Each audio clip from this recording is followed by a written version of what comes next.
Kemudian secara lebih rinci izinkan kami menyampaikan satu persatu. Nanti rekan-rekan saya Pak Waka dan para deputi kalau ada tambahan saya persilahkan. Mengenai aturan yang terkait dengan kalau sudah P3K itu boleh atau tidak mendaftar menjadi PNS. Dari sisi aturan masih dibolehkan. Karena P3K itu sunatullahnya adalah berbatas waktu 3 tahun atau 5 tahun dan dapat diperpanjang. Jadi ya, jadi setelah lulus punya NIP baru mundur.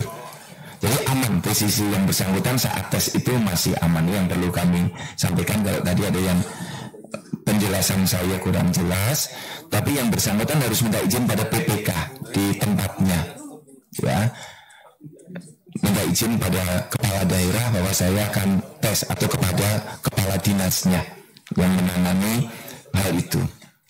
Kemudian dari sahabat saya Pak Hasan Basri yang di DPD itu konteksnya seperti ini. Di DPD itu ada formasi CPNS 230. Dari formasi itu sudah lulus 222 atau 96,5%. Kemudian P3K ada 336 formasinya. Dan sampai dengan tahap 1 di DPD ini ada 166 yang lulus, yang ikut seleksi 166, dan yang lulus formasi penuh waktu 165. Jadi proses sudah berjalan. Kemudian sampai sekarang ada yang 1 orang ikut mendaftar kembali sampai di tahap 2 ini. Jadi di DPD berjalan tesnya. Kemudian seleksi P3K untuk instansi itu mengusulkan kebutuhan formasinya ke Kementerian PAN dan RB, kemudian Kementerian PAN menetapkan formasinya. Nah, kami yang menyelenggarakan CAT ya untuk tes kompetensi dasar, kompetensi bidang, kemudian yang tambahan itu di instansi masing-masing. Jadi ada beberapa instansi yang menyelenggarakan tes kompetensi sesuai dengan masing-masing teknisnya. Kemudian juga ini yang terkait pelamar P3K tahap 2 di DPD RI yang termasuk kategori masa kerja 2 tahun terlebih dan masih bekerja aktif. Kemudian PNS diseleksi administrasi karena tidak memiliki pengalaman di bidang yang akan dilamar. Ini tidak dapat diangkat menjadi P3K paruh waktu. Ini sudah diatur di Kepmenpan nomor 16 tahun 2025. Jadi dari pemerintah sesungguhnya Bapak dan Ibu sangat komit untuk mengangkat P3K ini. Maka di Kepmenpan nomor 16 tahun 2025 seluruh honorer yang ada di dalam database kemudian ikut tes CPNS tidak lulus dan ikut tes P3K tahap 1 tidak lulus, otomatis diangkat sebagai P3K paruh waktu.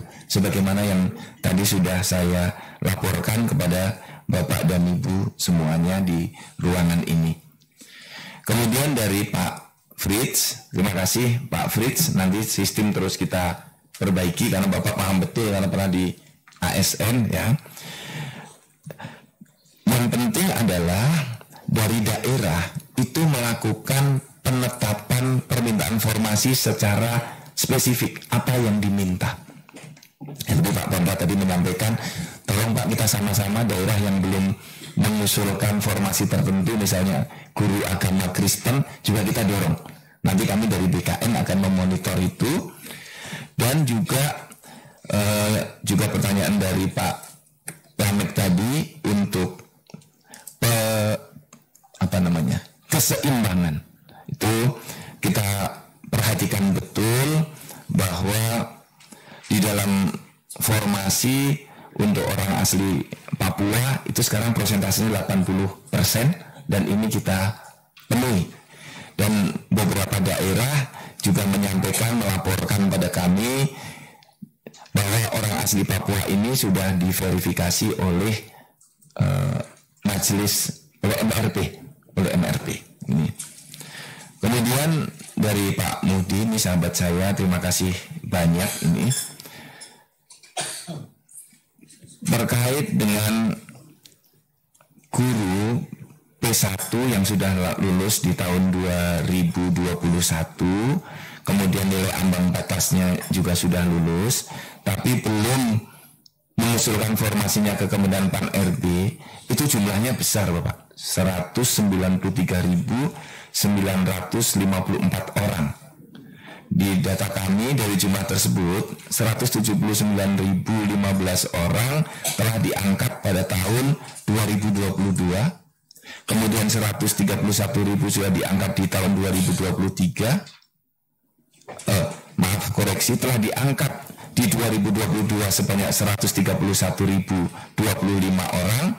Tahun 2023 sebanyak 47.990 orang.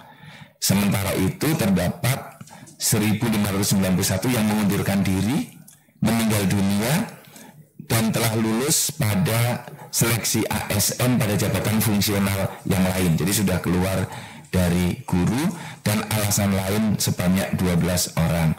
Nah, artinya dari P1 itu sisanya sebanyak 13.348 orang akan diselesaikan pada tahun 2024 yang terus berlangsung sampai dengan saat ini. Dari data yang 13.000 itu 10.177 orang telah mendaftar pada periode tahun 2024 dan yang tidak mendaftar sebanyak 3.171 orang. Kemudian dari jumlah yang mendaftar tersebut sebanyak 7.591 orang sudah mendapatkan formasi dan 2.586 orang tidak mendapatkan formasi.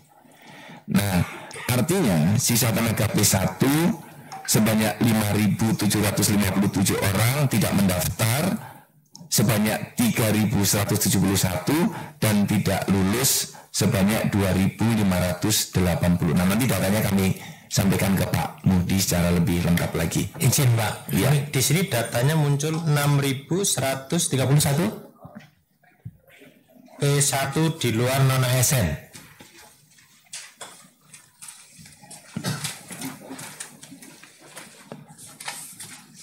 Mungkin ini mohon maaf agak kasih. Ya, di sini saya ingin menanyakan 6.131 ya. P1 di luar non-ASN ya. Artinya ini kan swasta ya Bu ya.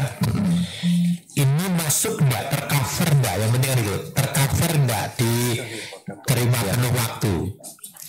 Kalau tidak, apakah masuk paruh waktu atau enggak, itu yang penting. Ini di Dapodik ada enggak ini? Ini nanti Pak Wakil Ketua kami harus cek di Dapodiknya dulu, ya kan? Karena di data Dapodik dengan di database PKN yang 100.700.000 itu ada yang masuk, ada yang tidak. Nih, Pak, ini mohon maaf ya karena teman-teman kemarin ngerti juga ini. Artinya kalau mereka kan janji pertamanya atau kebijakan 2021 P1 itu baik dari non ASN maupun dari swasta kan dijamin katanya. ya. Kalau formasinya dibuat satu belum ada akan diberi tahun berikutnya, sampai sekarang sisa itu masih ada. Nah, kebijakan yang ada adalah kalau dia non ASN database kan dijamin. Ya. Kalau formasinya kurang masuk paruh waktu. Lah mereka ini kan bukan database karena swasta gitu Pak. Tapi mereka kan sudah lulus. Dan syaratnya kemarin di tahap 1 jelas ya Pak, asal mengikuti, waktu itu kan begitu. Mereka kan tidak seleksi seperti yang lain ya, ikut saja proses. Mereka sudah ikuti sampai sekarang, hanya menunggu Pak nasib saya di mana ini, di antara penuh waktu, paruh waktu, ada di dalam atau tidak. Ini kalau ada formasi daerah penuh waktu, kalau tidak ada formasi daerah paruh waktu, selesai kan, berarti mereka clear semuanya. Izin Pak Kepala, ini saya kira ini mohon kebijakan ini clear betul ya. Ya, memang ini kuncinya ada pada instansinya, Pak. Instansinya itu mengajukan yang bersangkutan untuk mendapatkan formasi atau tidak gitu.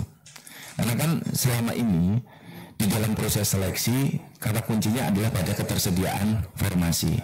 Tetapi kalau yang 1.700.000 itu kan sudah dijamin dengan Kepmenpan 15 dan 16 yang ada dalam database dan ada dalam Dapodik. Ini kan di luar itu semua yang kita bahas di seleksi 2024 tahap 1 dan 2025 di tahap 2.